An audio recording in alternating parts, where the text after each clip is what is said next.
okay.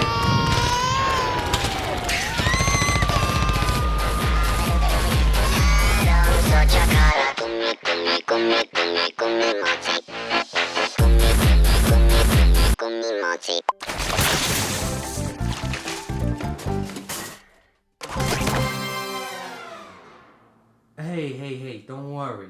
You'll get your chance to shine. Don't just go off to the side. I gotta do the review. And when your time comes, I'll bring you out. I know you wanna come out, you're a little hasty, but just bear with me. Foodfight. Come on, I can't believe it's taken me this long to talk about it. I mean, it's been out for a really long time, and I really don't want to talk about it because it gives me nightmares, but believe it or not, a lot of people have been talking about Foodfight again because of this new film, Sausage Party.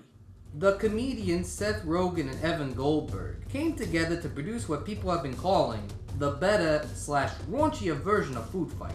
So is this the case? Is Sausage Party what Foodfight could have been? Or are they just making the comparisons because, hey, supermarket, animated movie, there you go. Well, before we go ahead and talk about this thing, let's talk about its backstory because that's where the real meat of this project comes from. A film producer with no animation experience takes $45 million out of pocket to make an animated movie. It would feature B-list actors and 80 owned licensed mascots to name brand products. However, when the film was supposed to come out in 2003, it ended up coming out in 2012. Reports of the film being stolen and produced from scratch, getting distribution but never getting distributed, a completion bond company putting it together, to even having a classified in the newspaper where you yourself could purchase the film. This movie is a golden goose of shadiness. It makes me rethink everything I've ever reviewed on this show.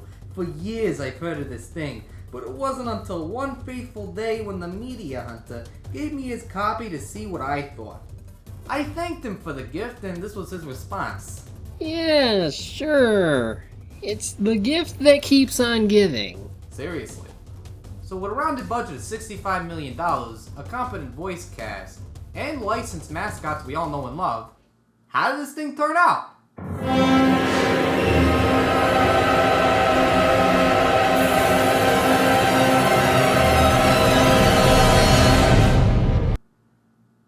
What did I tell you? This is not the end. This is not the end of the review. Just take your time. I'll call you. I promise. Just chill. Let's talk about the movie. So, this is supposed to be a mystery, a parody of Casablanca, and a Toy Story ripoff all in one. Kind of like a burrito, if it were covered in dog crap. It's amazing as if the first 5 minutes establish what you will be in for. No joke, the movie starts off with an opening that looks like the bumper preview to a Disney Channel movie in the early 2000s. We then pan to a supermarket which recycles the same 3 shots of the store owner crashing into a shopping cart. With little to no explanation, the store transforms into a bustling town where all the mascots transform into disgusting, farting, poorly rendered models that occasionally showcase a well-known character like Mr. Clean or Charlie Tuna. All the while, we have terribly designed models who move with no rhyme or reason. So, I'm left to assume the store transforms, and yet it really doesn't, and yet it does. It really makes no sense. Even when the store is in daytime and the store is crowded with people, the mascots still show up and the city disappears, and yet it doesn't, and yet it does.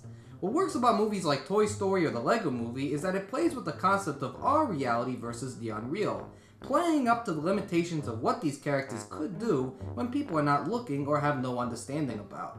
When a toy moves in Toy Story, we assume the wind or the dog pushes it, not that they actually walk. Or in the Lego Movie, we assume that somebody's playing with the Legos. Whereas in this movie, a character wants to get into a storeroom, he takes a bottle of Coke, he flies around the supermarket. I'm being pretty serious here. He flies in the supermarket, crashes into an aisle, shows up in the Arctic for no reason, gets out of the Arctic, and into the storeroom. I Yeah, they got high. What? I don't know. The story follows Dak's dog Detective, played by Charlie Sheen. You figured playing an animated dog once would rub off on you, but that ain't the case here. His girlfriend, who I could swear is an uncomfortable sexualized cat person, goes missing before he proposes to her. Some time passes and the store is loaded with new brand name products sold to us by a demented Christopher Lloyd animatronic. Truth be told, with the way these characters move around, I think his movements are the ones that are more natural than the actual people. I especially love this one store owner. He moves around like this. Hey, come on. I'm selling some items here. Lo and behold, another overly sexualized icon makes the moves on Dax, all while brand names are getting killed off. Though, not the actual licensed characters. They stick around to remind us that they're the ones paying for the movie to get made. I could only guess Charlie Tuna stopped showing up in commercials due to the other shame for giving this movie a chance. Dax investigates, finds out what the audience would have picked up an hour ago, which is that Brand X is evil. This leads to an uncomfortable third act that never seems to end. It's overlong, drawn-out battle with terrible effects animation, unfunny gags, and an ending resulting with two of the overly sexualized characters getting into a cat fight. What? Who the hell? I don't know. I don't want to keep talking about this movie. I don't want to keep talking about this movie. This brings us to the thing that breaks the movie in half, and that's the actual animation. Imagine if you took your drawings from Microsoft Paint and had them animated not through animation software like Flash, Maya, or Toon Boom, but through basic editing software like Movie Maker. That could have actually been a more inspired film, but I digress. At some point, the producer Kazanov decided to use motion capture performances, probably because it was a faster alternative as opposed to crafting the animation pose by pose as most animation studios do. And that's a problem. Imagine if lifeless paintings and clip art from Microsoft Paint managed to come to life.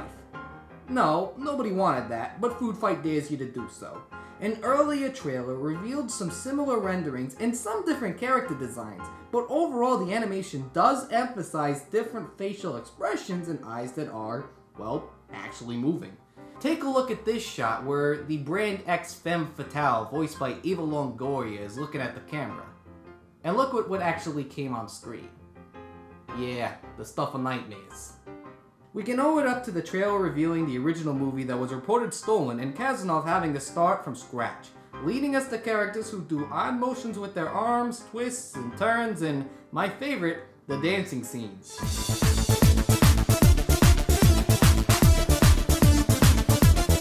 No joke, this is how they move. I'm doing the jig. I'm doing it. Go Joey. Go Joey. Go Joey. Go Joey. This movie's us. It's funny how despite Sausage Party being claimed as the new and improved Food Fight, both movies don't compare. Even the filmmakers Seth Rogen went on record saying he's given the film a watch and hasn't found much of a comparison other than both taking places in grocery stores.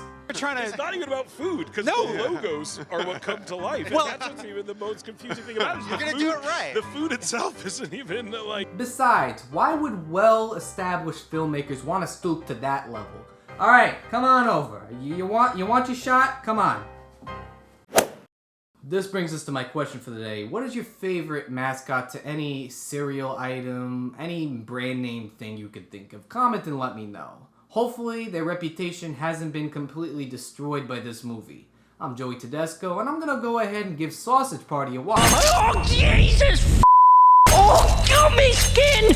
Just peeling me fucking stuff!